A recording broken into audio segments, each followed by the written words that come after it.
শ্রীপুর মহান শহীদ দিবস ও আন্তর্জাতিক মাতৃভাষা দিবস উপলক্ষে আলোচনা সভা ও ইফতার মাহফিল অনুষ্ঠিত। নিজস্ব প্রতিবেদক গাজীপুর উপজেলার রাজাবাড়ী ইউনিয়ন পরিষদের উদ্যোগে যথাযোগ্য মর্যাদায় মহান শহীদ দিবস ও আন্তর্জাতিক মাতৃভাষা দিবস পালিত হয়েছে। দিবসটি উপলক্ষে আজ বিকেলে ইউনিয়ন পরিষদ প্রাঙ্গণে এক আলোচনা সভা ও ইফতার মাহফিল আয়োজন করা হয়।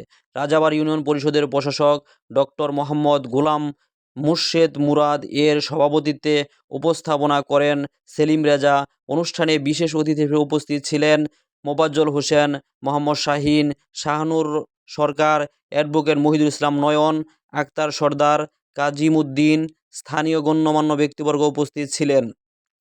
আলোচনা সভায় বক্তারা 1952 সালের ভাষা আন্দোলনের বীর শহীদদের স্মৃতির প্রতি গভীর শ্রদ্ধা নিবেদন করেন। তারা বলেন, 21-এর চেতনা আমাদের অন্যায় ও শোষণের বিরুদ্ধে মাথা নত না করার শিক্ষা দেয়। বর্তমান প্রজন্মের কাছে মাতৃভাষার গুরুত্ব ও শহীদদের ত্যাগের ইতিহাস ছড়ায় দেওয়ার আহ্বান জানান বক্তারা।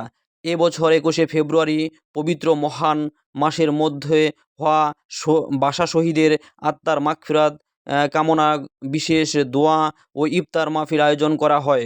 অনুষ্ঠানে স্থানীয় রাজনৈতিক নেতৃবৃন্দ ও ইউনিয়ন পরিষদের কর্মকর্তা কর্মচারী ও সমস্ত সাধারণ মানুষ অংশগ্রহণ করেন। ইফতারের পূর্ব মুহূর্তে দেশ ও জাতির কল্যাণ কামনা করা হয়।